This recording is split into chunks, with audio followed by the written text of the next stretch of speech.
অনেক আগের কথা, যখন একটি ছোট শহরে একটি বাড়ি ছিল, যার দেওয়ালগুলো ছিল পাথরের তৈরি আর ছাদ ছিল মাটির। কিন্তু সেই বাড়ির ভেতরে যে সম্পর্কগুলো গড়ে উঠেছিল তা যে কোনো পাথরের চেয়েও বেশি মজবুত ছিল। সেই বাড়ির মালিক ছিলেন রহমত আলী, একজন বৃদ্ধ মানুষ, যার পিঠ কিছুটা ঝুঁকে গিয়েছিল, কিন্তু তার চোখে এখনও সেই উজ্জ্বলতা বাকি ছিল যা একসময় তার যৌবনের সাক্ষ্য দিত। রহমত আলীর দুই ছেলে ছিল, বড় ছেলে মালিক আর ছোট ছেলে মনসুর। দুজনেই একই মায়ের গর্ভ থেকে জন্ম নিয়েছিল, একই উঠোনে খেলেছিল, একই দস্তরখানে বড় হয়েছিল। কিন্তু আজ দুজনের মাঝে একটা দেওয়াল ছিল, যা পাথর বা ইটের তৈরি নয়, বরং বছরের পর বছর ধরে জমে থাকা রাগ আর নীরবতার দেওয়াল। সেই বাড়িটিকে দেখলে যে কোনো অপরিচিত মানুষ অবাক হয়ে যেত।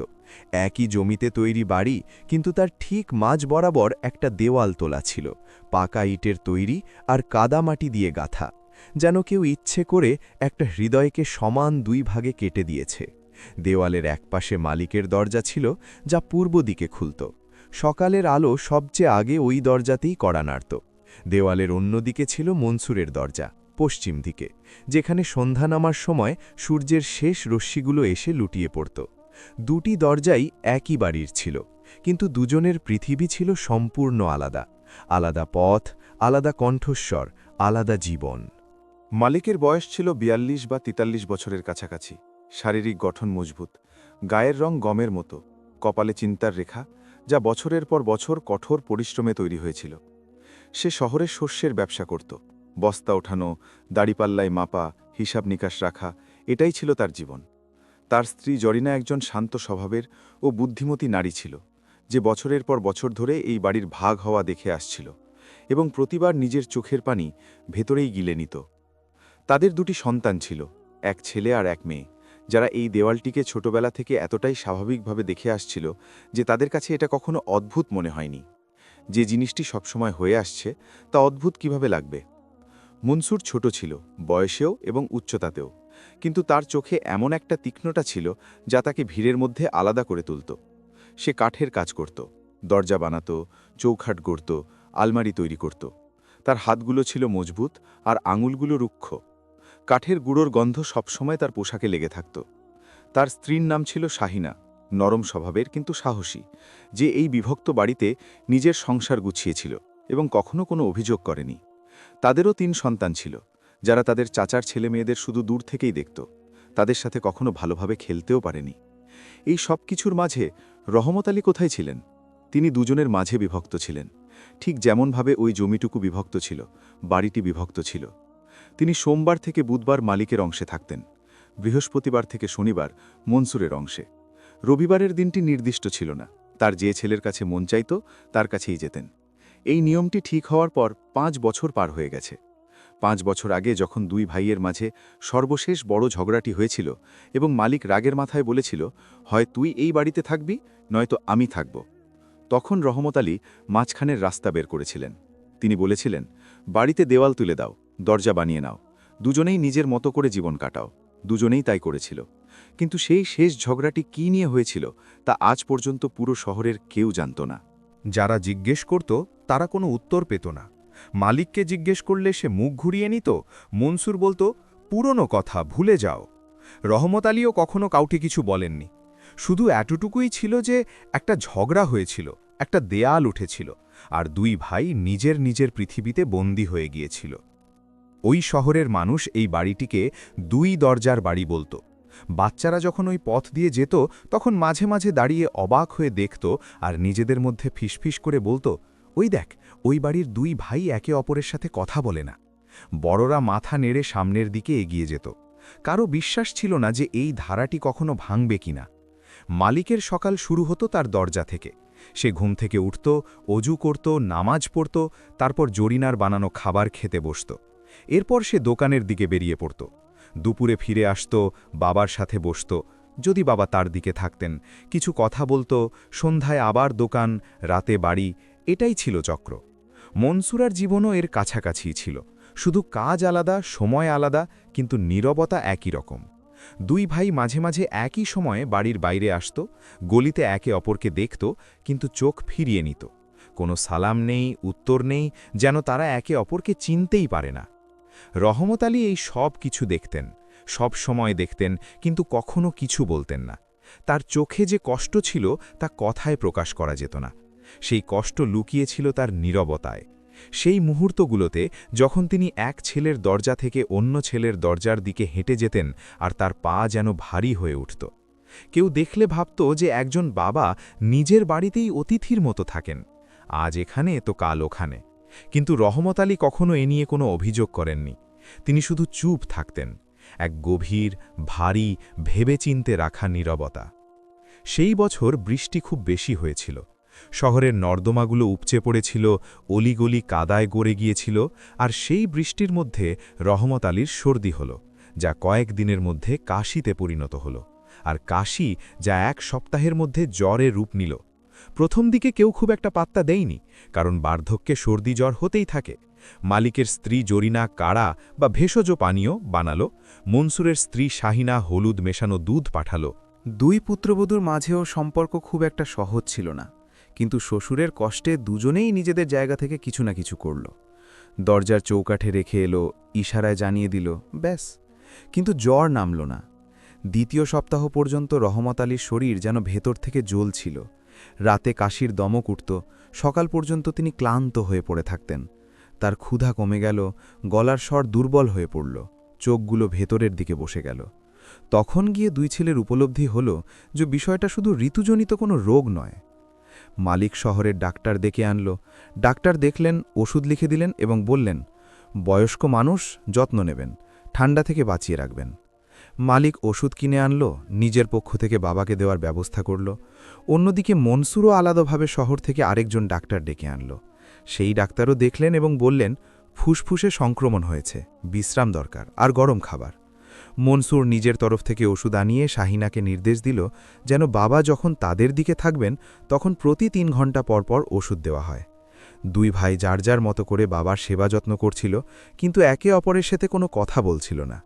যখন রহমত আলী মালিকের অংশে থাকতেন তখন মালিক রাতে উঠে তার কপাল ছুঁয়ে দেখত, গায়ের চাদর ঠিক করে দিত, আর যখন মনসুরের অংশে থাকতেন তখন মনসুর তার পা টিপে দিত, পানি এনে দিত, তার কাছে বসে থাকত। দুই ছেলের মনেই বাবার প্রতি ভালোবাসা ছিল, এতে কোনো সন্দেহ নেই, কিন্তু সেই ভালোবাসা নিজেদের দেয়ালের আড়ালে বন্দী ছিল। এক রাতের কথা, যখন রহমত আলী মালিকের অংশে ছিলেন। বাবার শ্বাস নিতে কষ্ট হচ্ছিল। মালিক দেখে ঘাবড়ে গেল, দৌড়ে ডাক্তার আনতে বেরোনো। ঠিক সেই সময় একটা অদ্ভুত ব্যাপার ঘটল। মনসুরের চোখে ঘুম আসছিল না। সে পানি খেতে উঠে এলো এবং নিজের দরজার ফাঁক দিয়ে মালিককে দৌড়ে যেতে দেখল। মনসুর বুঝে গেল যে কিছু একটা হয়েছে। সে সাথে সাথে দেয়ালের ওপাশে গেল, নিজের ভাইয়ের দরজা পর্যন্ত পৌঁছাল, কিন্তু থেমে গেল। হাত তুলল দরজায় কড়া নাড়ার জন্য, তারপর আবার হাত গুটিয়ে নিল। ভেতর থেকে কিছু একটা তাকে আটকে ধরল, সেই পুরনো জেদ, সেই পুরনো দেয়াল যা পাথরের ছিল না। সে বাইরে দাঁড়িয়ে রইল, এই ভেবে যে হয়তো মালিক আসবে, হয়তো দরকার পড়বে। মালিক ডাক্তার নিয়ে এলো, রাতে চিকিৎসা চলল, বাবা কিছুটা স্বস্তি পেলেন। মনসুর নিঃশব্দে নিজের অংশে ফিরে গেল, ভেতরে না ঢুকেই। রহমত আলী এই সব কিছু দেখেননি, তিনি প্রায় অজ্ঞান অবস্থায় ছিলেন, কিন্তু জরিনা দেখেছিল। সে তার স্বামীকে জানালো, মনসুর ভাইজান বাইরে পর্যন্ত এসেছিলেন, কিন্তু ভেতরে আসেননি। মালিক শুনল, কিছু বলল না, শুধু মুখ ফিরিয়ে নিল।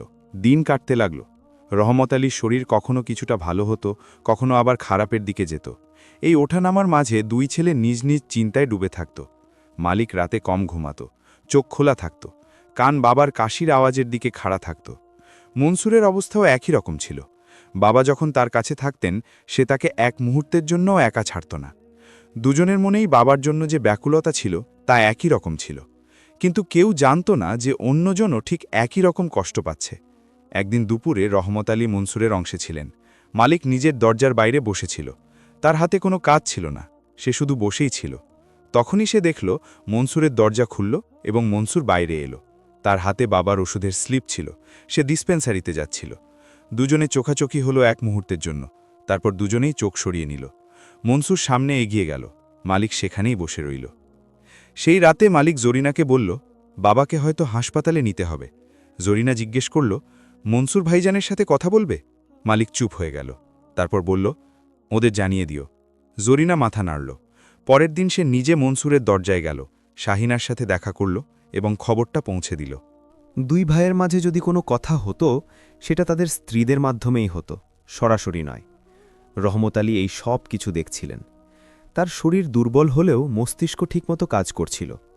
তিনি তার বিছানা থেকে ঝাপসা চোখে দুই ছেলের এই সীমাহীন ভালোবাসা দেখেছিলেন, আর তাদের ঠিক ততটাই সীমাহীন জেদও। তিনি কিছু একটা ভাবছিলেন, গভীর চিন্তাভাবনা, এমন কিছু যা তিনি অনেক আগে থেকেই ভেবে রেখেছিলেন, শুধু সঠিক সময়ের অপেক্ষায় ছিলেন। হাসপাতালে যাওয়ার আর প্রয়োজন পড়ল না। ডাক্তার বললেন বাড়িতেই বিশ্রাম নিতে, বাতাস পরিষ্কার রাখতে, গরম খাবার দিতে। ধীরে ধীরে কয়েক সপ্তাহের মধ্যে রহমত আলীর শরীর কিছুটা ঠিক হতে লাগল। কাশি কমল, জ্বর নামল, ক্ষুধা ফিরে এলো। একদিন সকালে তিনি নিজে উঠে বাইরে উঠোনে এলেন। অনেক সপ্তাহ পর প্রথমবারের মতো রোদে বসে চোখ বন্ধ করলেন। মালিক নিজের দিকের দরজা থেকে দেখল। তার মনে একটা স্বস্তির ঢেউ বয়ে গেল। অন্যদিকে মনসুরও তার জানালা দিয়ে দেখল। তার চোখ ছলছল করে উঠল, কিন্তু কেউ যাতে দেখতে না পায় তাই সে চট করে ঘুরে দাঁড়াল। রহমত আলী সেদিন অনেকক্ষণ রোদে বসে রইলেন। তার সামনে ছিল সেই দেওয়ালটা, মাঝখানের সেই দেওয়াল যা বাড়িটিকে দুই ভাগে ভাগ করেছিল। তিনি দেওয়ালটির দিকে অনেকক্ষণ ধরে মনোযোগ দিয়ে তাকিয়ে রইলেন। তার চেহারায় কোনো অভিব্যক্তি ছিল না, না কষ্ট, না রাগ, না বিষাদ, শুধু গভীর চিন্তামগ্নতা, যেন তিনি কোনো পুরনো ধাঁধার উত্তর দেখছেন, যা তিনি নিজেই জানতেন। সন্ধ্যায় তিনি জরিনাকে বাকলেন এবং ধীরে ধীরে বললেন, কাল মালিককে আমার কাছে পাঠিয়ে দিও, রাতে, একা। জরিনা বলল হ্যাঁ। তারপর পরের দিন যখন তিনি মনসুরের অংশে গেলেন, তখন শাহিনাকেও একই কথা বললেন, মনসুরকে কাল রাতে আমার কাছে পাঠিয়ে দিও, একা। শাহিনাও হ্যাঁ বলল। দুই ভাই কেউই জানত না যে বাবা অন্যজনকেও ডেকেছেন। দুজনেই ভেবেছিল যে বাবা শুধু তাকেই ডেকেছেন। হয়তো কোনো জরুরি কথা বলতে চান, হয়তো সম্পত্তির কোনো ব্যাপার, হয়তো এমন কিছু কথা যা অসুস্থতার পর মনে এসেছে। রাতে মালিক বাবার ঘরে গেল, যিনি সেই রাতে মালিকের অংশেই ছিলেন।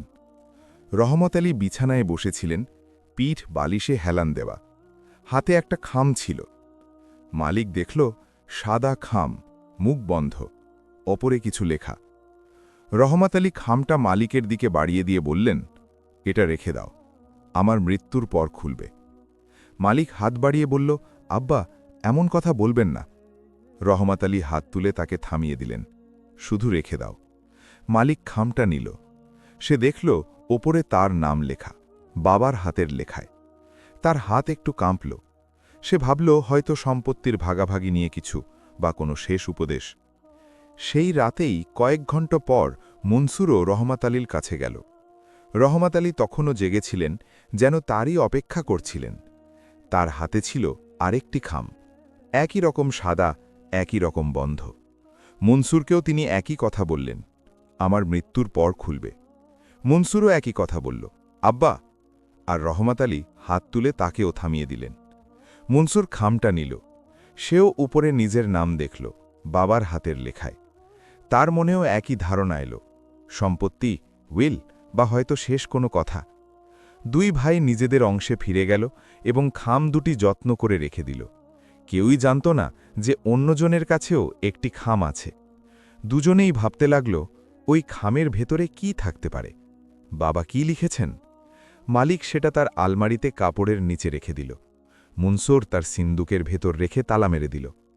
ওই রাতে দুই ভাইয়ের ঘুম আসছিল না, কিন্তু কেউই জানত না যে দুজনেই একই কারণে জেগে আছে। বাবার ওই খাম দুজনের মনেই একটা আলোড়ন সৃষ্টি করেছিল, যা সহজে শান্ত হবার মতো ছিল না। আর রহমত আলী, তিনি সেই রাতে নিজের ঘরে শুয়েছিলেন, ছাদের দিকে তাকিয়েছিলেন। তার চেহারায় এক অদ্ভুত প্রশান্তি ছিল, যেন কেউ অনেকক্ষণ ধরে বয়ে বেড়ানো একটা ভারী বোঝা নামিয়ে রেখেছে।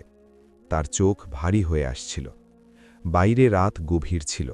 শহরে সবাই ঘুমিয়ে পড়েছিল, শুধু ওই বাড়ির দুই দরজার পেছনে দুই ভাই জেগেছিল, আর মাঝখানের দেয়ালটা নিস্তব্ধ হয়ে দাঁড়িয়েছিল, ঠিক যেমনটি সবসময় দাঁড়িয়ে থাকে। ওই খামটা মালিকের আলমারিতে রাখা ছিল, কাপড়ের নিচে, চোখের আড়ালে, কিন্তু মনের আড়ালে নয়। রোজ সকালে মালিক যখন আলমারি খুলত, তার নজর সেদিকে যেত। এক মুহূর্তের জন্য সে থেমে যেত, তারপর নিজেকে সামলে কাজে বেরিয়ে পড়ত। জরিনা একবার জিজ্ঞেস করেছিল, ওটাতে কি আছে? মালিক বলেছিল, জানি না। এটা মিথ্যে ছিল না, সত্যি সে জানত না, তবে তার একটা অনুমান ছিল, একটা আশা ছিল, আর সেই আশার পাশাপাশি একটা ভয়ও কাজ করছিল, পাছে সেই আশা ভুল প্রমাণিত হয়। মনসুরের অবস্থাও একই রকম ছিল। তার সিন্দুকের ভেতর খামটা তালাবদ্ধ ছিল, কিন্তু তার চিন্তাভাবনা তো আর তালায় আটকে থাকে না। রাতে যখন সে শুতে যেত, তার মাথায় ওই সাদা খামটা ঘুরপাক খেত। বাবা কি লিখে গেছেন? সম্পত্তির ভাগ, কোনো উপদেশ, নাকি এমন কোনো কথা যা মুখে বলতে পারেননি বলেই লিখে দিয়ে গেছেন? শাহিনা যখন জানল যে বাবা একটা খাম দিয়েছেন, সে জিজ্ঞেস করল, মৃত্যুর পর খুলতে কেন বললেন? মনসুর বলল, বয়স্ক মানুষরা এমনই করেন। শাহিনা চুপ হয়ে গেল, কিন্তু তার চোখেও একটা অস্থিরতা ছিল। রহমত আলীর শরীর সেই দিনগুলোতে কিছুটা ভালোই চলছিল। জ্বর ছিল না, কাশি কম ছিল, রোদে বসার অভ্যেসটাও চলছিল, কিন্তু তিনি আর আগের মতো ছিলেন না। তার শরীরটাকে যেন ভেতর থেকে কেউ ফাঁপা করে দিয়েছে। হাড়গুলো দৃশ্যমান হয়ে উঠছিল, হাঁটার সময় পা টলত, কণ্ঠস্বরে সেই আগের মতো জোর ছিল না। ডাক্তার পরে জানিয়েছিলেন, ফুসফুসের সমস্যা পুরনো হয়ে গেছে, বয়সেরও প্রভাব আছে, খুব বেশি দিনের আশা করা ঠিক হবে না। মালিক এ কথা শুনে বাড়ি এসে ঘরের দরজা বন্ধ করে দিল। মনসুর যখন জরিনার মাধ্যমে শাহিনার কাছ থেকে এই খবর পেল, সে সেই রাতে কাঠের কাজে বসে রইল।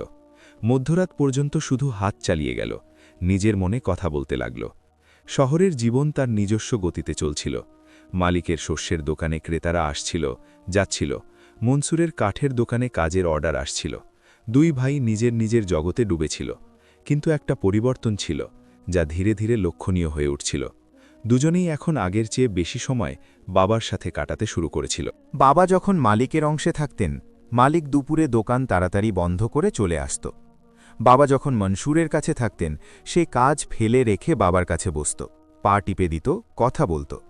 দুজনেরই হয়তো মনে হচ্ছিল, কাউকে বলে বোঝাতে না হলেও তারা বুঝতে পারছিল যে এই সময় আর বেশি বাকি নেই। রহমত আলী সেই দিনগুলোতে অনেক কথা বলতেন, তার জীবনের পুরনো কথা, যখন তিনি যুবক ছিলেন, যখন মালিক আর মনসুর ছোট ছিল, যখন তাদের মা বেঁচে ছিলেন। রহমত আলীর মুখে যখন মায়ের কথা আসত, দুই ছেলেই একইভাবে চুপ হয়ে যেত। মা মারা গেছেন, 12 বছর হয়ে গেছে, কিন্তু তার শূন্যতা এখনও ওই বাড়িতে ছিল, ওই বাড়ির দেয়ালে ছিল, ওই বাতাসে ছিল, যা দুটি দরজার মাঝখান দিয়ে বয়ে যেত। এক রাতে মালিক বাবার কাছে বসেছিল। রহমত আলীর শরীর সেদিন সন্ধে থেকে কিছুটা দুর্বল ছিল। মালিক তার কাছে বসে হাত ধরেছিল। রহমত আলী চোখ খুলে মালিককে দেখলেন, অনেকক্ষণ ধরে দেখতে লাগলেন। মালিক বলল, কি হয়েছে আব্বা? রহমত আলী বললেন, কিছু না, শুধু দেখছি। মালিক বুঝতে পারল না। বাবা বললেন, তোমাদের দুজনের মধ্যে একজন আমার চোখ, আরেকজন আমার হাত। চোখ আর হাত আলাদাভাবে কিভাবে বাঁচতে পারে? মালিকের গলা ভারী হয়ে এলো, সে কিছু বলল না। রহমত আলী আবার চুপ হয়ে গেলেন, চোখ বন্ধ করলেন, যেন যা বলার তা বলা হয়ে গেছে, এখন শোনার দায়িত্ব যার, এটা তার ব্যাপার।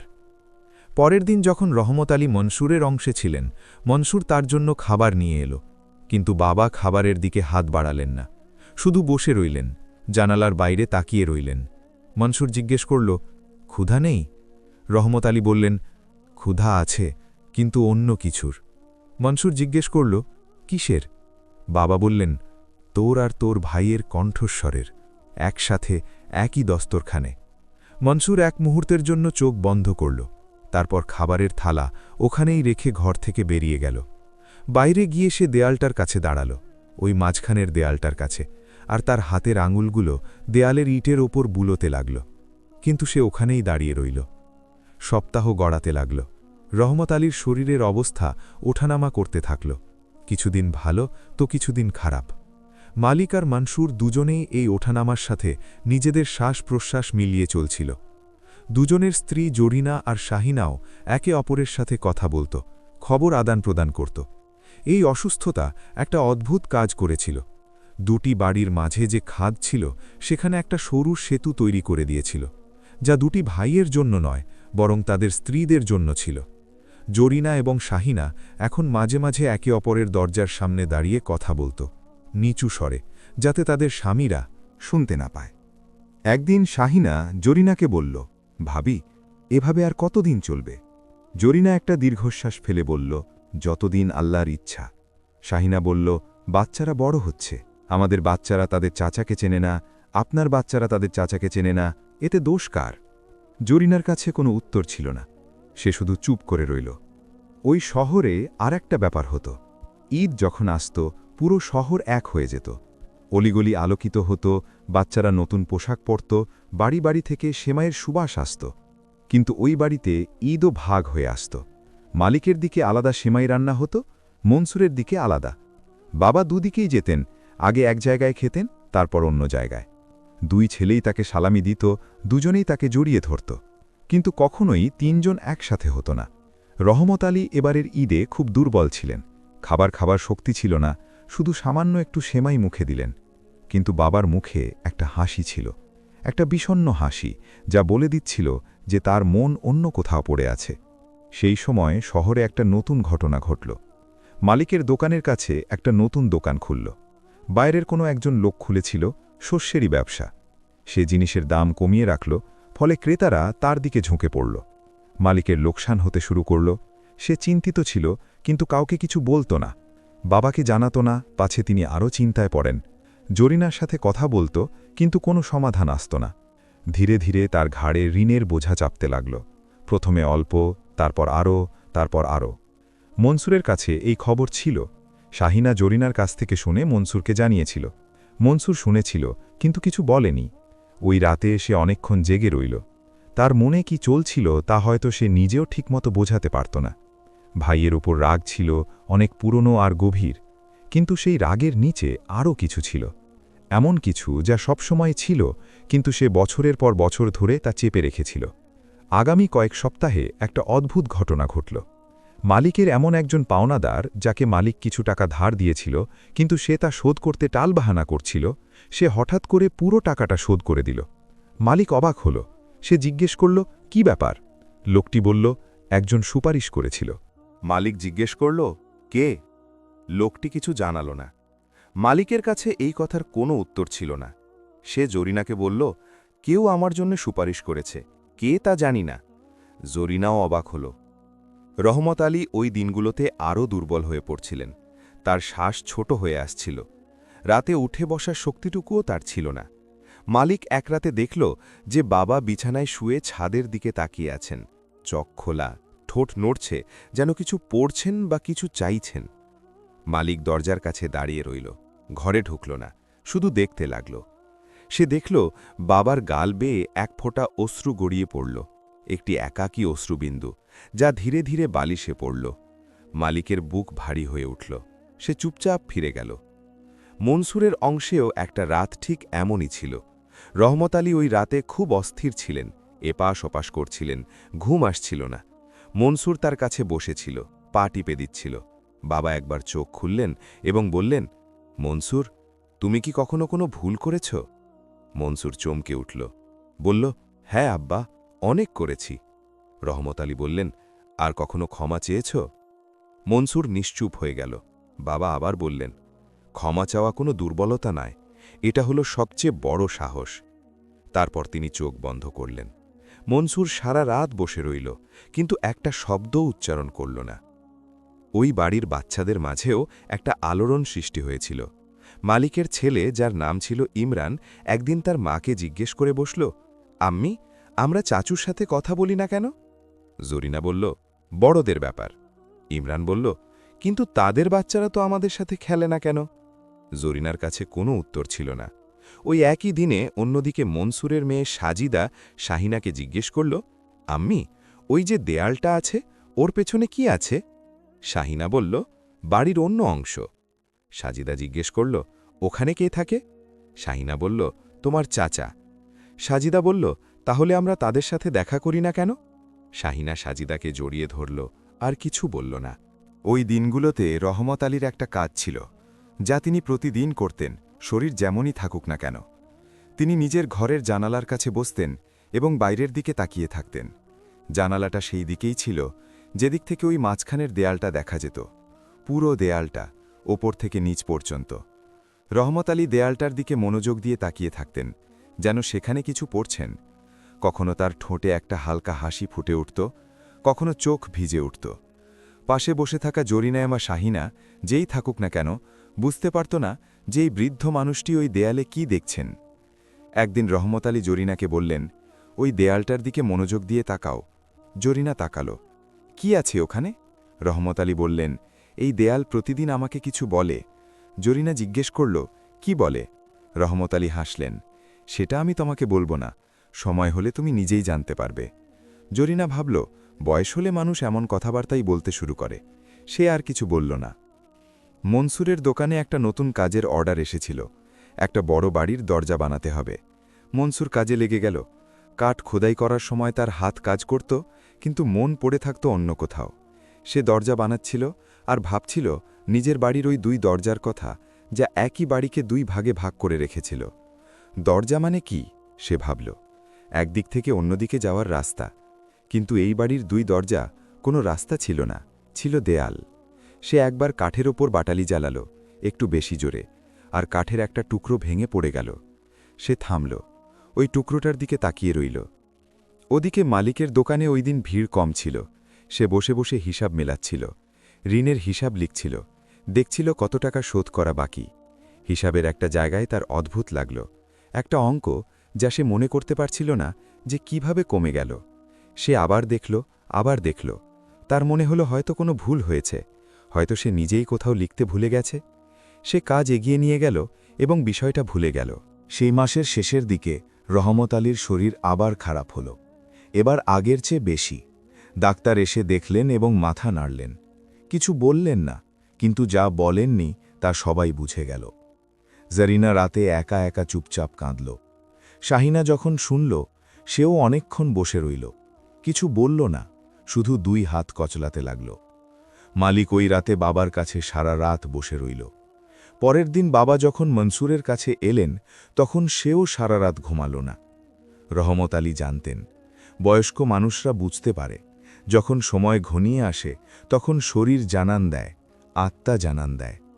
তিনি একদিন মালিককে বললেন, মালিক, আমার কোনো দুঃখ নেই, শুধু একটা জিনিস আছে যা আমি দেখতে চেয়েছিলাম, সেটা হয়তো আমার যাওয়ার পরই হবে। মালিক জিজ্ঞেস করল, কি দেখতে চেয়েছিলেন আব্বা?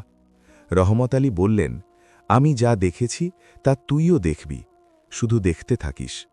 মালিক বুঝতে পারল না।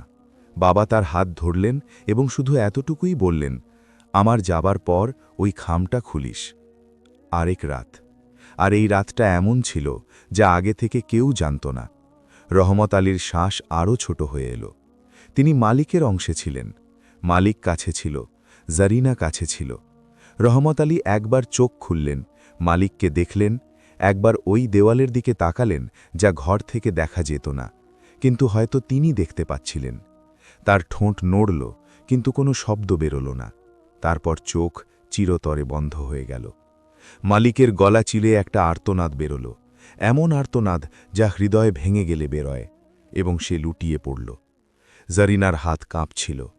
বাইরে ছিল গভীর নিস্তব্ধ রাত, আর সেই নিস্তব্ধতায় দেওয়ালের ওপাশে মনসুর তার বিছানায় জেগে শুয়েছিল। সে জানত না, তখনও সে জানত না। সকাল হওয়ার আগে জরিনা শাহিনার দরজায় কড়া নাড়ল।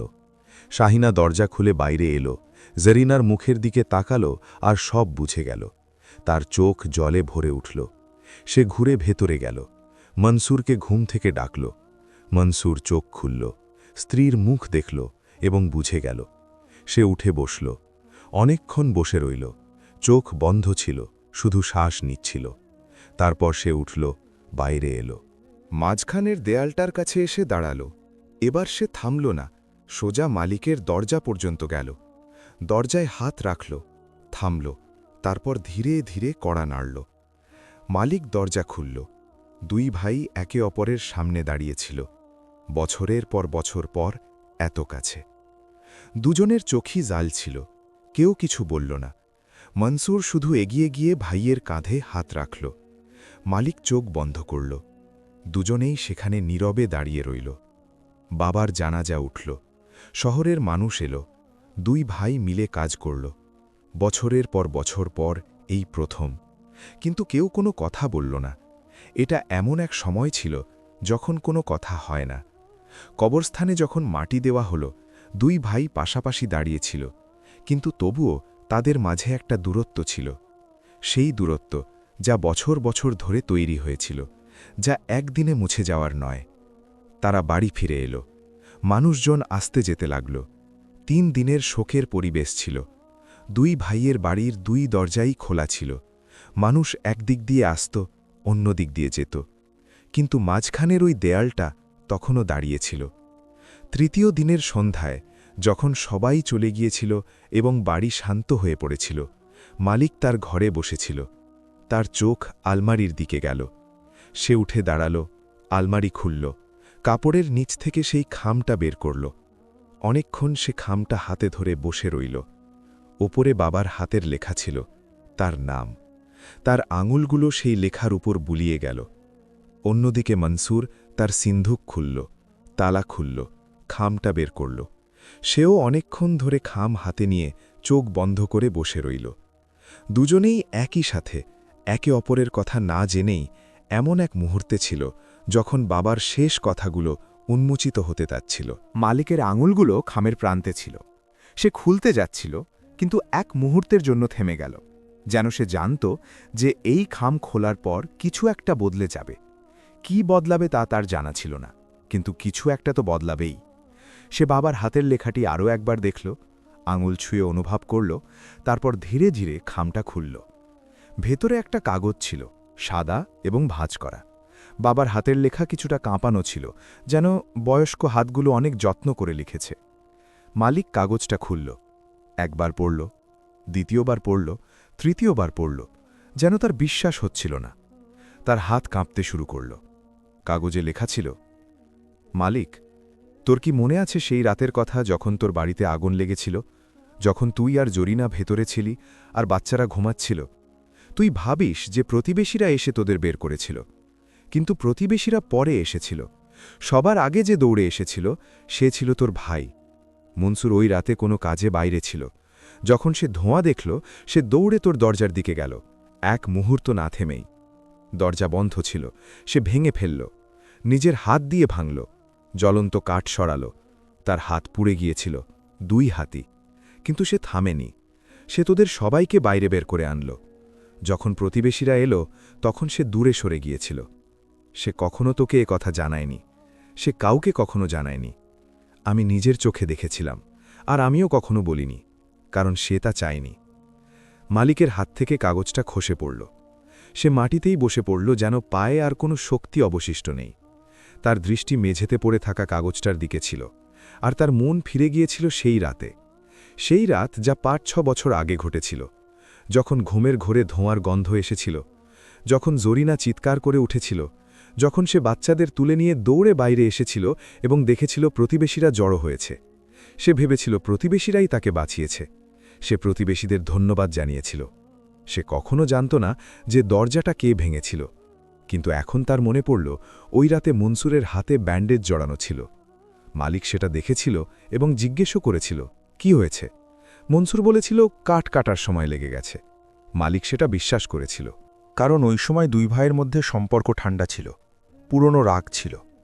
মালিক কল্পনাও করতে পারেনি যে তার ভাই তার জন্য এমন কিছু করতে পারে। তাই সে আর কিছু জিজ্ঞেস করেনি, ভাবেনি, জানার চেষ্টাও করেনি। এখন ওই কাগজটা তার হাতে ছিল, তার কাঁপতে থাকা হাতে। তার চোখগুলো এক অদ্ভুত অনুভূতিতে ভিজে উঠল, যা সে আগে কখনো অনুভব করেনি। এটা ছিল দুঃখ, এটা ছিল লজ্জা, এটা ছিল অনুশোচনা।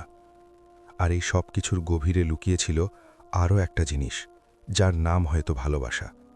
সেই ভালোবাসা যা তার ভাইয়ের মনে ছিল এবং যা সে অনেক বছর পর জানতে পারল।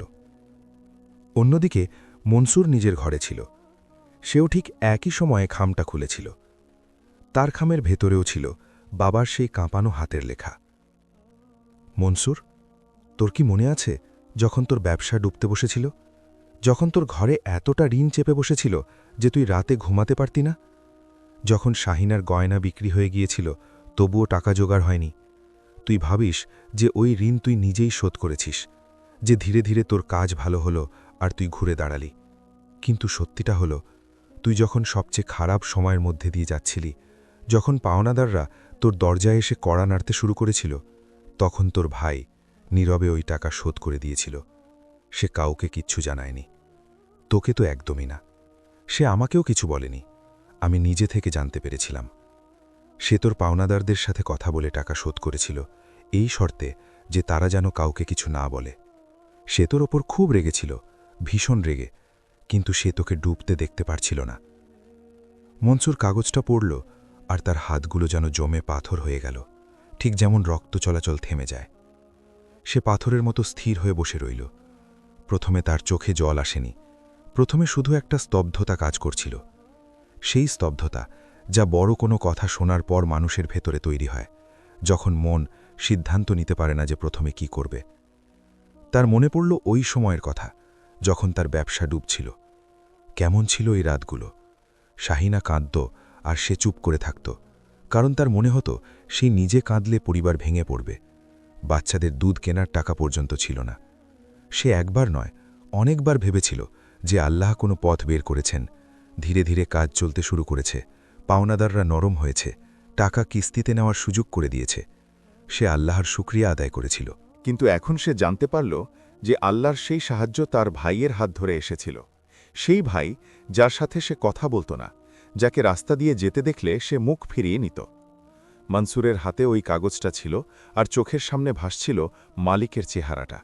মালিকের চেহারা যা সে বছরের পর বছর ধরে ঠিকমতো দেখেইনি, আর এখন সেই চেহারা তার চোখের সামনে স্পষ্টভাবে ঘুরপাক খাচ্ছিল। ঠিক সেই মুহূর্তে মালিক উঠল, হাতে কাগজটা নিয়ে নিজের ঘর থেকে বের হয়ে এলো, দালানে এসে মাঝখানের সেই দেয়ালটার সামনে দাঁড়াল। ঠিক একই সময়ে দেয়ালের ওপাশ থেকেও পায়ের শব্দ শোনা গেল। মনসুরও বেরিয়ে এসেছিল। দুজনেই দেয়ালের দুই পাশে দাঁড়িয়েছিল, হাতে কাগজ, চোখে জল। দুজনের কেউই জানত না যে অন্যজন ঠিক এই জায়গায় দাঁড়িয়ে আছে। দুজনেই ঠিক একই মুহূর্তে দেয়ালের ওপর হাত রাখল। এক পাশ থেকে মালিক, অন্য পাশ থেকে মনসুর। দুজনের হাত একই জায়গায় ছিল, শুধু মাঝখানে ইটের দেয়ালের ব্যবধান। মালিক নিচু ও ভারী গলায় ডাকল, মনসুর। ওপাশ থেকে একটা দীর্ঘশ্বাসের শব্দ এলো, যেন কেউ অনেকক্ষণ ধরে শ্বাস আটকে রেখেছিল আর এখন তা ছেড়ে দিল। তারপর শব্দ এলো, ভাই। এটা শুধু একটা শব্দ ছিল, কিন্তু এই একটা শব্দের ভেতরে লুকিয়েছিল বছরের পর বছর ধরে না বলা কথা। মালিকের চোখ দিয়ে পানি ঝরতে লাগল। সে কাগজটা দেয়ালের সাথে চেপে ধরল, যেন দেয়াল ভেদ করে ভাইয়ের কাছে পৌঁছে দিতে চায়। ওদিকে মনসুরও ঠিক একই কাজ করছিল। জারিনা রান্নাঘরে ছিল। সে গলার আওয়াজ শুনে বাইরে এলো, দেখল মালিক দেয়ালের দিকে মুখ করে দাঁড়িয়ে আছে, হাতে কাগজ, চোখ লাল। সে বুঝতে পারল কিছু একটা হয়েছে। সে কাছে এসে জিজ্ঞেস করল, কি হয়েছে? মালিক কাগজটা তার দিকে বাড়িয়ে দিল, তার হাতগুলো তখনও কাঁপছিল। জারিনা পড়ল, আর তার মুখ থেকে একটা বিস্ময় ও বেদনার আওয়াজ বেরিয়ে এলো। তার চোখে পানি এসে গেল। তার মনে পড়ল সেই রাতের কথা, সেই আগুন, সেই ধোঁয়া, সেই ভয়, আর সেই দরজা যাকেও ভেঙেছিল। সে কখনোই জানতে পারেনি কে ভেঙেছিল। আজ সে জানল। অন্যদিকে শাহিনাও বাইরে এসেছিল। মনসুর তাকে কাগজটা দিল কোনো কথা না বলেই। শাহিনা পড়ল, তার হাত কাঁপতে লাগল। তার মনে পড়ল সেই সময়ের কথা, যখন বাড়িতে খাবার ছিল না, যখন সে তার মায়ের দেওয়া বাজুবন্ধ বিক্রি করে দিয়েছিল, যখন রাতে বাচ্চারা কাঁদত আর সে তাদের চুপ করিয়ে নিজে খালি পেটে ঘুমাত। সেই সময় কেউ একজন চুপি চুপি সাহায্য করেছিল। সে জানত না কে। সে ভেবেছিল আল্লাহ হয়তো পথ দেখিয়েছেন। আর সেই পথ এসেছিল তার নিজের ভাসুরের হাত ধরে। দুই নারী একে অপরকে দেখতে পারছিল না, কারণ মাঝখানে দেয়াল ছিল, কিন্তু দুজনের অবস্থাই ছিল এক। দুজনের হাতেই কাগজ ছিল, দুজনেরই চোখ ভেজা ছিল। মালিক আবার ডাকল, মনসুর, বাইরে আয়। কিছুক্ষণ নীরবতা থাকল। তারপর মনসুরের দরজা খোলার আওয়াজ এলো। মনসুর বাইরে এসে গলিতে দাঁড়াল। মালিকও নিজের দরজা দিয়ে বের হয়ে এলো। দুজনেই গলিতে সামনাসামনি দাঁড়াল। অনেক বছর পর এই প্রথম তারা এত কাছাকাছি, একদম মুখোমুখি দাঁড়িয়েছিল, একে অপরের দিক থেকে চোখ না ফিরিয়ে। মনসুরের হাতে কাগজ ছিল, মালিকের হাতেও কাগজ ছিল। দুজনেই একে অপরের দিকে তাকাল, আর দুজনের চোখেই এমন একটা ব্যথা ছিল যা ভাষায় প্রকাশ করা যায় না। সেই ব্যথা ছিল অনেক বছরের দূরত্বের, ভুল বোঝাবুঝির, জেদের। মালিক নিজের কাগজটা সামনে বাড়িয়ে দিল। মনসুর পড়ল, আর তার মুখের অভিব্যক্তি বদলে গেল। সে নিজের কাগজটা এগিয়ে দিল। মালিক পড়ল, আর কাগজটা তার হাতে থরথর করে কাঁপতে লাগল। কেউ কিছু বলল না। অনেকক্ষণ ধরে গলিতে সন্ধ্যার আবছায়া নামতে লাগল। দূর থেকে কোনো বাড়ি থেকে আজানের ধীর ও গম্ভীর আওয়াজ ভেসে এলো। দুই ভাই দাঁড়িয়ে রইল। তারপর মালিক বলল, তার গলা ভাঙা ছিল, তোর হাত পুড়ে গিয়েছিল, আর আমি একবার জিজ্ঞেসও করিনি। মনসুর বলল, আমি চাইনি তুই জানিস। মালিক বলল, কেন? মনসুর বলল, কারণ তাহলে তুই আমার কাছে ঋণী হয়ে যেতি, আর আমি চাইনি যে আমাদের মাঝে কোনো ঋণ থাকুক। আমি শুধু... সে থেমে গেল, আর কিছু বলতে পারল না। মালিক বলল, তোর ঋণের ব্যাপারে আমি তোকে জানাইনি কারণ... সেও থামল। তারপর আবার বলল, আমি বুঝতে পারছিলাম না কিভাবে জানাবো। আমরা কথা বলতাম না, কিন্তু আমি তোকে ডুবে যেতে দেখতে পারছিলাম না। মনসুর চোখ বন্ধ করল। এক ফোঁটা জল তার গাল বেয়ে নামল। সে হাত তুলে সেই জল মুছল, সেই হাত দিয়ে যে হাতে এখনও পোড়া দাগ রয়ে গিয়েছিল। মালিকের চোখ সেই হাতের দিকে গেল। সে এগিয়ে গিয়ে মনসুরের সেই হাতটা নিজের দুই হাতে চেপে ধরল। সে মনসুরের হাতের তালুর দিকে তাকাল। সেখানে এখনও হালকা হালকা পোড়া দাগ ছিল, যা সময়ের সাথে সাথে কিছুটা ম্লান হয়ে গেলেও সম্পূর্ণ মুছে যায়নি। মালিক সেই হাতের তালুটি নিজের কপালে ছুঁইয়ে ধরল আর ডুকরে কেঁদে উঠল। মনসুর এক মুহূর্তের জন্য স্থির হয়ে দাঁড়িয়ে রইল। তারপর সে নিজের অন্য হাতটি তুলে ভাইয়ের মাথায় রাখল। দুই ভাই সেই গলিতে দাঁড়িয়েছিল, একজনের হাতের তালু অন্যজনের কপালে, একজনের হাত অন্যজনের মাথায়। আর বছরের পর বছর ধরে জমে থাকা দূরত্ব যেন কোনো বাঁধের মতো ভেঙে পড়ল। জারিনা আর শাহিনা নিজ নিজ দরজা থেকে দাঁড়িয়ে এই দৃশ্য দেখছিল। দুজনেরই চোখ জলে ভরেছিল। জারিনা মুখে হাত চাপা দিয়ে কাঁদছিল। শাহিনা দেয়ালে হেলান দিয়ে দাঁড়িয়েছিল। বাচ্চারাও বেরিয়ে এসেছিল। ইমরান, সাজিদা এবং বাকিরা সবাই দেখছিল। তারা জানত না যে আসল ঘটনাটা কি, কিন্তু তারা বুঝতে পারছিল যে খুব বড় কিছু একটা ঘটছে। যখন দুজনে অনেকক্ষণ পর আলাদা হলো, দুজনের চোখই ফোলা ছিল। মনসুর বলল, আব্বা সব জানতেন। মালিক বলল, হ্যাঁ, তিনি সব জানতেন। মনসুর বলল, তিনি বেঁচে থাকতে আমাদের কেন জানাননি? মালিক তার হাতের কাগজটার দিকে তাকালো এবং বলল, হয়তো তিনি চেয়েছিলেন যে এই কথা কোনো এক বিশেষ সময়ে আমাদের সামনে আসুক। মনসুর একটা লম্বা শ্বাস ফেলল। সেই রাতে দুই বাড়িতে অনেকক্ষণ ধরে আলো জ্বলছিল, কথা হচ্ছিল, প্রথমে নিচু স্বরে, তারপর আরেকটু স্বাভাবিক স্বরে। মালিক আর জারিনা কাগজটা নিয়ে কথা বলছিল, ওই আগুন আর ওই রাতের কথা বলছিল। মনসুর আর শাহিনা কথা বলছিল ওই কঠিন সময়ের ওই ঋণের কথা। দুই বাড়িতে সেই সব কথা হচ্ছিল যা বছরের পর বছর ধরে আটকে ছিল। পরদিন সকালে অনেক বছরের মধ্যে প্রথমবারের মতো মালিক নাশতা করার পর মনসুরের দরজায় গেল, কড়া নাড়ল। মনসুর দরজা খুলল, অবাক হল, কিন্তু দরজা পুরোটা খুলে দিল। মালিক ভেতরে ঢুকল। দুজনেই একটা টেবিলের দুই পাশে সামনাসামনি বসল। প্রথমে তারা অনেকক্ষণ চুপচাপ বসে রইল। তারপর মালিক বলল, আজকের কথাটা কি আমরা আলোচনা করতে পারি? মনসুর বলল, হ্যাঁ। জরিনা নয়, শাহিনা চা বানিয়ে আনল, আর সেই চা সে ওই টেবিলে রাখল যেখানে দুই ভাই বসেছিল। চায়ের কাপে হাত রেখে মনসুর বলল, ওই দেওয়ালটা? মালিক বলল, হ্যাঁ। মনসুর বলল, ভাঙতে হবে। মালিক পকেট থেকে কাগজটা বের করল, যে কাগজটা তখনও তার পকেটেই ছিল। সে বলল, হ্যাঁ, ভাঙতে হবে। ওই দিন দুপুরে শহরের একজন রাজমিস্ত্রি এসে দেওয়ালটা দেখে গেল। সে বলল, 2 দিন সময় লাগবে। মালিক বলল, ঠিক আছে। মনসুর নিজের হাত দিয়ে দেওয়ালের একটা ইটে ছুঁয়ে দেখল, যেখান থেকে সে ছোটবেলায় দেওয়াল তোলা শুরু হতে দেখেছিল। সে বলল, এখান থেকে শুরু করবেন। রাজমিস্ত্রি পরের দিন সকালে এলো। তার সাথে 2 জন শ্রমিক ছিল। তারা কাজ শুরু করল। যখন প্রথম ইটটা বের করা হলো, তখন একটা অদ্ভুত শব্দ হলো, যেন কোনো পুরনো অধ্যায়ের সমাপ্তি ঘটছে। মালিক আর মনসুর দুজনেই সেখানে দাঁড়িয়ে দেখছিল। বাচ্চারাও একপাশে দাঁড়িয়ে অবাক দৃষ্টিতে দেখছিল। ইটগুলো খুলতে লাগল, ধুলো উঠতে লাগল। 2টি বাড়ি ধীরে ধীরে এক হতে শুরু করল। যখন দেওয়ালের মাঝখানের একটা অংশ ভাঙা হলো, যেখানে 2 দিকের গাঁথুনি মিলেছিল, তখন একজন শ্রমিক হাত থামিয়ে দিল। সে ইটের মাঝে কিছু একটা দেখতে পেয়েছিল। সে রাজমিস্ত্রিকে ডাকল। রাজমিস্ত্রি উঁকি দিয়ে দেখল এবং হাত ঢুকিয়ে কিছু একটা বের করে আনল। সেটা ছিল ভাঁজ করা একটা পুরনো কাগজ, যা ইটের মাঝে লুকিয়ে রাখা হয়েছিল। রাজমিস্ত্রি কাগজটা মালিককে দিল। মালিক কাগজটার দিকে তাকাল। পুরনো হাতের লেখা ছিল। সে চিনতে পারল এটা তার বাবার হাতের লেখা। সে মনসুরকে ডাকল।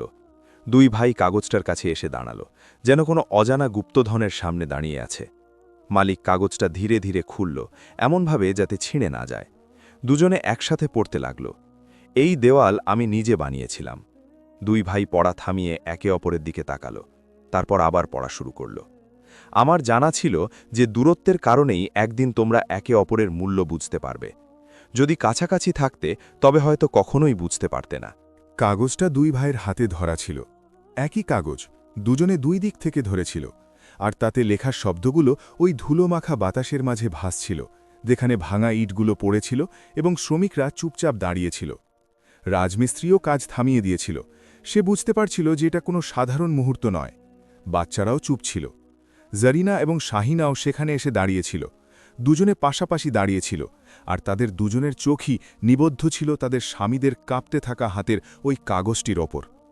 মালিক পুরো চিঠিটা আবার পড়ল, এবার একটু জোরে, যাতে মনসুরও শুনতে পায়, যাতে উপস্থিত সবাই শুনতে পায়। এই দেওয়াল আমি নিজে বানিয়েছিলাম। আমার জানা ছিল যে দূরত্বের কারণেই একদিন তোমরা একে অপরের মূল্য বুঝতে পারবে। যদি কাছাকাছি থাকতে তবে হয়তো কখনোই বুঝতে পারতে না। তোমরা দুজনেই সব সময় একে অপরের সাথে ঝগড়া করে একে অপরকে ভালোবেসেছ, কিন্তু কখনো তা বুঝতে পারোনি। এই দেওয়াল তোমাদের শত্রুতার জন্য ছিল না, এটা ছিল তোমাদের ভালোবাসার পরীক্ষা, আর তোমরা দুজনেই পাশ করেছ। একে অপরকে না জানিয়ে, না দেখিয়ে একজন জ্বলন্ত ঘরে ঝাঁপ দিয়েছে, আর অন্যজন ডুবতে থাকা ভাইয়ের ঋণের বোঝা নিজের কাঁধে তুলে নিয়েছে, আর কেউ কাউকে কিছু জানায়নি। এটাই হলো ভালোবাসা, যা কিছু চায় না, যা দেখায় না, যা শুধু থাকে। এবারই দেওয়ালটা ভেঙে ফেলো, আর তার সাথে সাথে সেই সব কিছু ভেঙে ফেলো যা এতদিন ধরে তোমাদের হৃদয়ে দাঁড়িয়েছিল। তোমাদের বাবা রহমত আলী। যখন মালিকের কথা শেষ হলো, তখন ওই উঠানে এমন এক নীরবতা নেমে এলো, যা কোনো ভারী জিনিসের মতো বাতাসে ঝুলেছিল। শ্রমিকরা মাথা নিচু করে দাঁড়িয়েছিল। রাজমিস্ত্রির চোখ ভিজে উঠেছিল। সে বয়স্ক মানুষ, অনেক জীবন সে দেখেছে, সে সব বুঝতে পারছিল। জারিনা নিজের মুখ দুই হাতে ঢেকে রেখেছিল। শাহিনা যেন শ্বাস নিতেও ভুলে গিয়েছিল। বাচ্চারা একে অপরের দিকে তাকাচ্ছিল। তারা পুরো ব্যাপারটা হয়তো বুঝতে পারেনি, কিন্তু এতটুকু বুঝেছিল যে খুব বড় কিছু একটা ঘটেছে। মনসুর কাগজটা নিজের হাতে নিয়ে নিল। মালিক হাত ছেড়ে দিল। মনসুর কাগজটার দিকে তাকালো, বাবার হাতের লেখাটার দিকে তাকালো, যিনি আর এই পৃথিবীতে নেই। তার চোখ জলে ভরে উঠল, প্রথমে ধীরে ধীরে, তারপর অঝরে। সে ঘুরল, কিন্তু ঘরের দিকে গেল না। সে ঠিক সেই জায়গাতেই বসে পড়ল যেখানে দেওয়ালের ভাঙা পাথরগুলো পড়েছিল। সে মাটিতে বসে পড়ল, কাগজটা নিজের বুকে চেপে ধরল, আর ডুকরে কেঁদে উঠল, যেন বছরের পর বছর ধরে জমে থাকা কান্না আজ মুক্তির পথ পেয়েছে। মালিকও তার পাশেই মাটিতে বসে পড়ল। দুই ভাই ভাঙা দেওয়ালের ধ্বংসাস্তূপের মাঝখানে বসেছিল। বাবার চিঠিটা মনসুরের বুকে ধরা ছিল, আর দুজনেই চুপ ছিল। কিন্তু এই নীরবতা আগের মতো ছিল না। আগের নীরবতা ছিল শীতল, কিন্তু এই নীরবতায় একটা উষ্ণতা ছিল। জরিনা ধীরে ধীরে মালিকের কাছে এলো, তার কাঁধে হাত রাখল।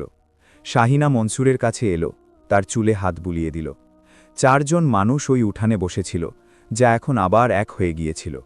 ঠিক সেই জায়গাটাতে যেখানে একসময় দেওয়াল ছিল, আর এখন কিছুই ছিল না।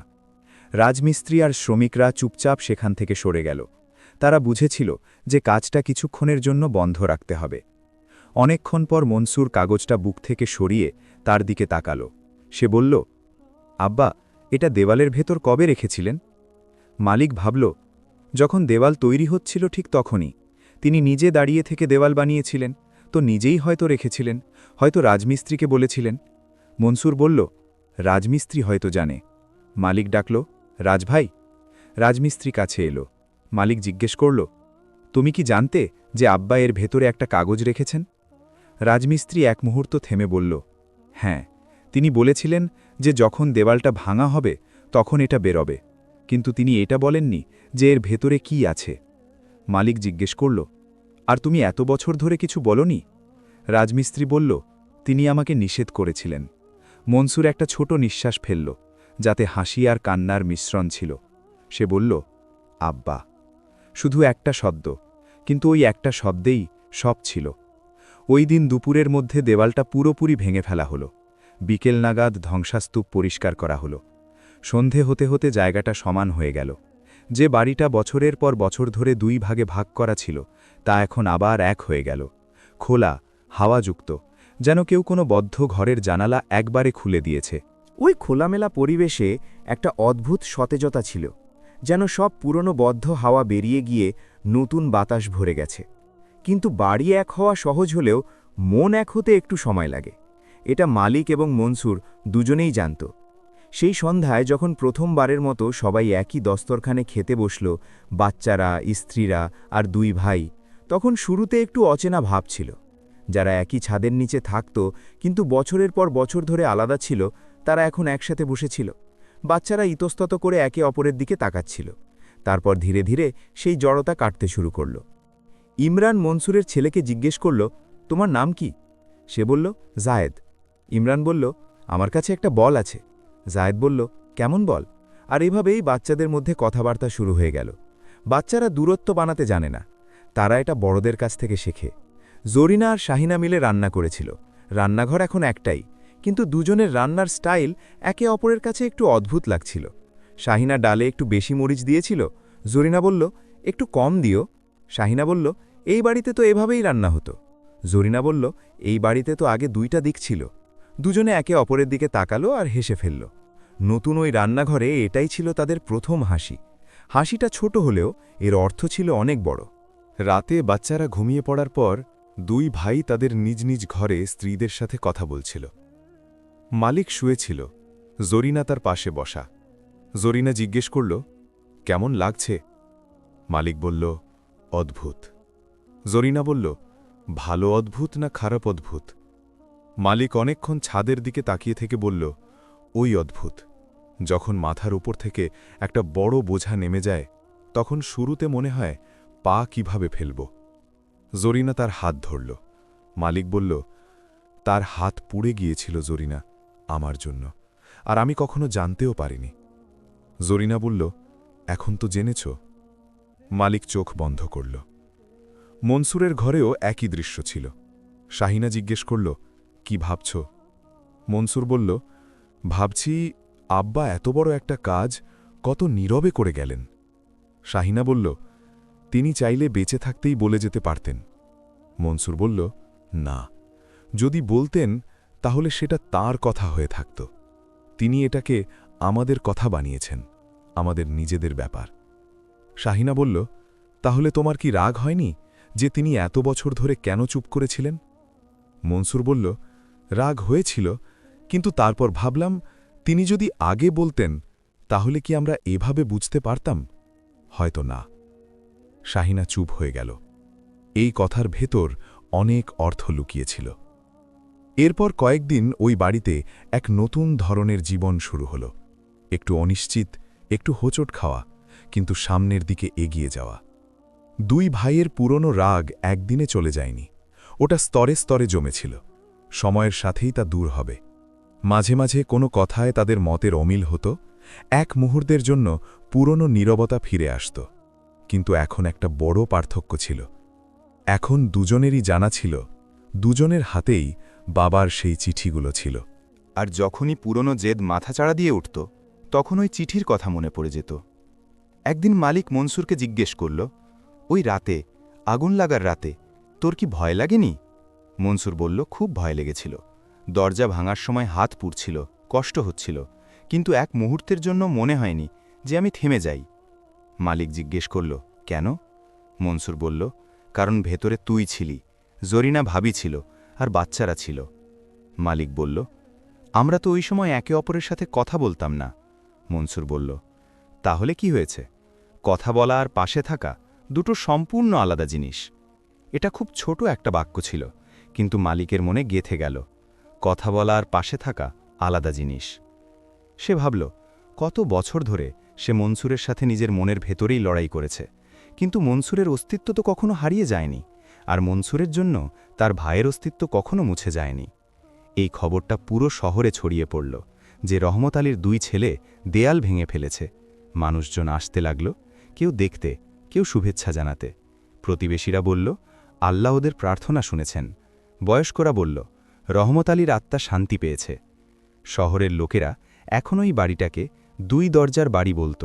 এটা অভ্যেসে পরিণত হয়েছিল, যা সহজে বদলায় না, কিন্তু এখন ওই নামের মধ্যে একটা পুরনো ভাব ছিল, এমন একটা বিষয় যা অতীতে পরিণত হয়েছে। একদিন মালিক তার দোকানে বসেছিল। সে বাবার দেওয়া সেই চিঠিটা পকেট থেকে বের করল। সে বারবার সেই লাইনটা পড়ল, যা তার হৃদয়ে সবচেয়ে বেশি নাড়া দিয়েছিল।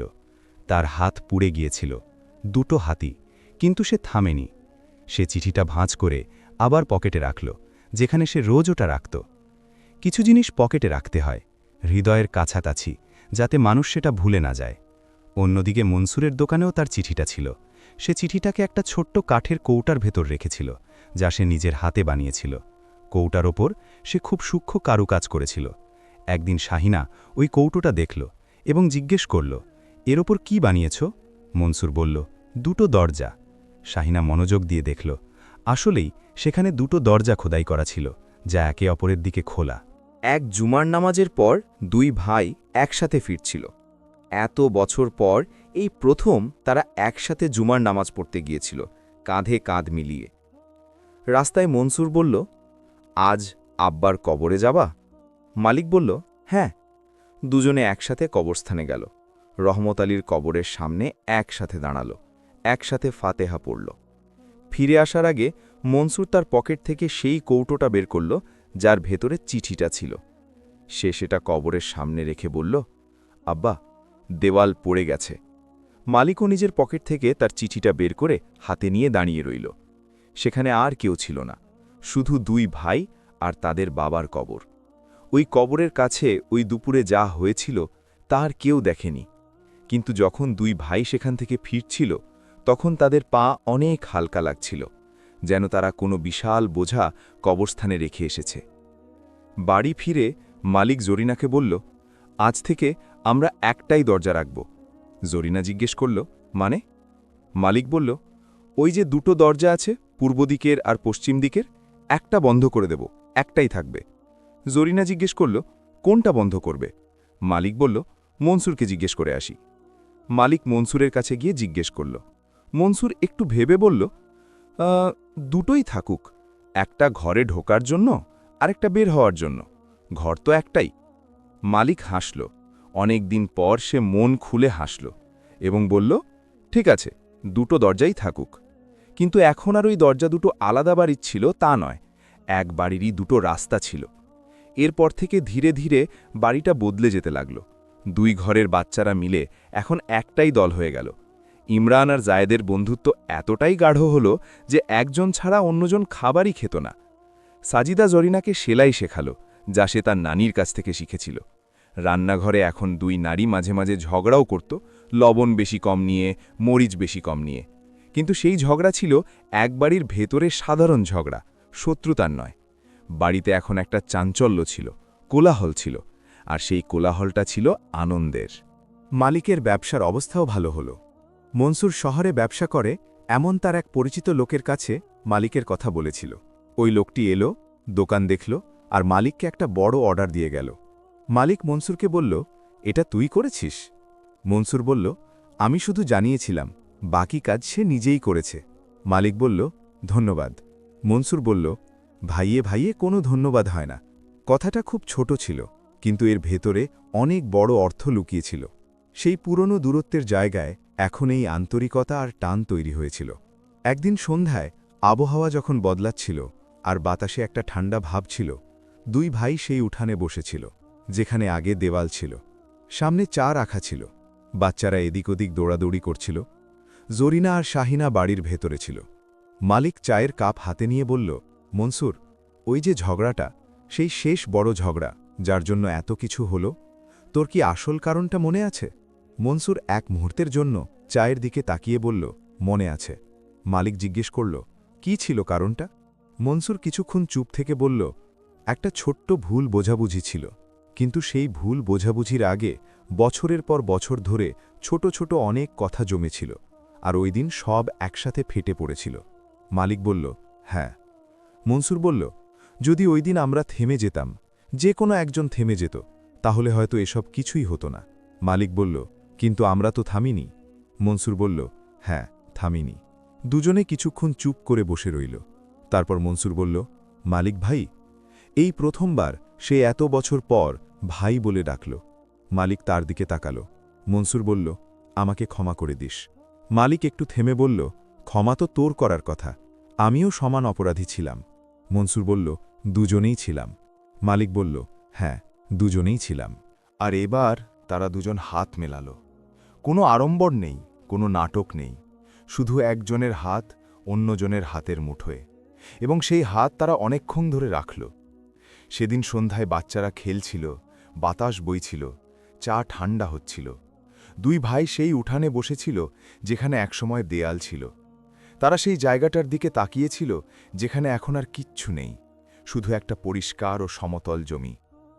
মনসুর নিচু স্বরে আরেকটা কথা বলল, আব্বা খুব চালাক ছিলেন। মালিক বলল, হ্যাঁ। মনসুর বলল, তিনি ওই দেয়ালটা এজন্য বানাননি যে আমরা দূরে থাকি, তিনি এজন্য বানিয়েছিলেন যাতে আমরা যখন ফিরে আসি তখন সব বুঝে ফিরে আসি। মালিক বলল, আর আমরা বুঝেই ফিরেছি। মনসুর বলল, হ্যাঁ, দেরিতে হলেও ফিরেছি। সেই রাতে রহমত আলীর বাড়িতে, যা এখন এক হয়ে গেছে, একই দস্তরখানে খাবার সাজানো হলো। দুই ভাই, দুই স্ত্রী আর তাদের সব বাচ্চারা, সবাই একসাথে। এই প্রথমবার জরিনা খাবার বেড়ে দিল, শাহিনা চা বানালো। বাচ্চারা হইথই করছিল, আর ওই হইচইয়ের মাঝে, ওই উষ্ণতায়, এক দস্তরখানের আলোয় যেন রহমত আলী উপস্থিত ছিলেন। তার চেয়ারটা খালি ছিল, কিন্তু তার উপস্থিতি সেখানে ছিল। তার কাজ, তার ভালোবাসা সেখানে বিদ্যমান ছিল। খাওয়ার আগে মালিক দোয়া করার জন্য হাত তুলল। সবাই হাত তুলল। মালিক শুধু বলল, আব্বার জন্য। সবাই আমিন বলল। বাচ্চারাও, যারা হয়তো এখনও পুরো কাহিনী জানে না, কিন্তু একদিন নিশ্চয়ই জানতে পারবে। সেই রাতে সবাই যখন ঘুমিয়ে পড়ল, বাড়ি যখন নিস্তব্ধ, মালিক একা সেই উঠানে এলো। সে সেই জায়গাটা দেখল যেখানে দেয়াল ছিল। মাটিতে ইটের কিছু দাগ তখনও ছিল, যা সময়ের সাথে সাথে মুছে যাবে। সে তার পকেট থেকে কাগজটা বের করল, আরেকবার পড়ল, তারপর আবার ভাঁজ করে রেখে দিল। আকাশের দিকে তাকালো।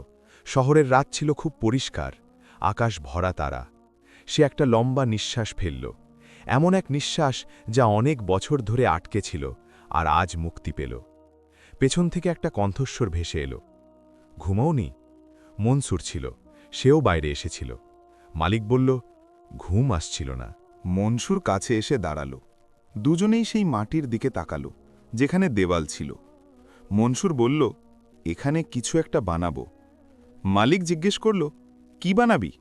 মনসুর বলল, পাথরের একটা বেঞ্চ, ঠিক এই জায়গাটায়, যাতে মনে থাকে। মালিক জিজ্ঞেস করল, কিসের কথা মনে থাকে? মনসুর বলল, আব্বার কথাও, আর এই কথাও যে এখানে এক সময় একটা দেওয়াল ছিল, যা একজন বাবা বানিয়েছিলেন, আর তার দুই ছেলে তা ভেঙে ফেলেছিল। মালিক তার দিকে তাকালো, আর দুজনের মুখেই এক অভিন্ন হাসি ফুটে উঠল। এমন এক হাসি যা অনেক কষ্ট পার হয়ে আসে, আর সেজন্যই তা খুব খাঁটি হয়। সেই বেঞ্চটা পরের সপ্তাহে তৈরি হল। মনসুর নিজের হাতে পাথর দিয়ে একটা শক্ত বেঞ্চ বানালো। ওই বেঞ্চে সে একটা লাইন খোদাই করল, সেই একই লাইন যা বাবা দেওয়ালের ভেতর লুকিয়ে রাখা কাগজে লিখেছিলেন। যদি কাছাকাছি থাকতে, তবে হয়তো কখনোই বুঝতে পারতে না। জরিনা যখন এটা পড়ল, সে বলল, লাইনটা একটু মন খারাপ করা। মনসুর বলল, হ্যাঁ, কিন্তু সত্যি, আর সত্যি বিষাদকে ভয় পাওয়া উচিত নয়, তা থেকে শেখা উচিত। ওই বেঞ্চটা উঠানে সেই দেওয়ালের জায়গায় রয়ে গেল। বাচ্চারা ওখানে বসে গল্প করত, কখনো কখনো দুই ভাই সন্ধ্যায় ওখানে বসে চা খেত। বেঞ্চে বসা বাইরের কেউই জানত না যে এই জায়গাটা একসময় কী ছিল, শুধু ওই দুই ভাই, তাদের স্ত্রীরা আর ওই বাচ্চারা ছাড়া, যারা একদিন বড় হয়ে এই গল্পটা শুনবে। রহমত আলীর বাড়ি, যা বছরের পর বছর ধরে দুই ভাগে বিভক্ত ছিল, তা এখন এক হয়ে গিয়েছিল। এখনও দুটো দরজা ছিল, পূর্বের আর পশ্চিমের, কিন্তু সেগুলো আর এখন আর দুটো আলাদা বাড়ির দরজা ছিল না। একটাই বাড়ির দুটো পথ ছিল। একটা দিক দিয়ে সকালের আলো আসত, আর অন্য দিক দিয়ে সন্ধ্যার প্রশান্তি। আর সেই বাড়ির মাঝখানে, যেখানে একসময় দেওয়াল ছিল, সেখানে এখন পাথরের তৈরি একটা মজবুত বেঞ্চ ছিল, যার ওপর একজন বাবার কথাগুলো চিরতরে খোদাই করা ছিল।